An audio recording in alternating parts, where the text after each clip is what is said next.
உன் காசு குப்பை தொட்டியில போடல. மதம் மாத்திரான் அவனுக்கு ஒரு பேரை கொடுத்துட்டு, இயேசு எந்த இடத்துலையும் தெளிவா சொல்றேன், இயேசு எந்த இடத்துலையும், இயேசு ஒருத்தன் வந்து வாலிபன் கேட்கறான், ஐயா இந்த நித்திய ஜீவன் சொல்றீரே, இந்த பரலோகம் சொல்றீரே, இதுக்கு நான் அடையணும், என்ன செய்யணும்? அவர் உண்மையாவே உன்னுடைய காசை, அவன் வந்து பெரிய ஐஸ்வர்யவான் என்று வசனத்தில் எழுதியிருக்கிறது. அவர் என்ன சொல்லுவார் தெரியுமா? உனக்கு உண்டான எல்லாத்தையும் விட்டு தரித்திரத்துக்கு கொடு, அப்புறம் என் பின்னாடி வா. காணிக்கப்பட்டி இயேசு கிறிஸ்து வைக்க சொல்லவில்லை.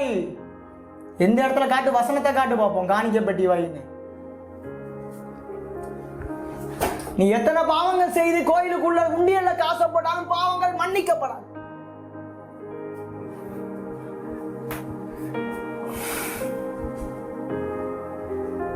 ஏழைக்கு இறங்கணும்.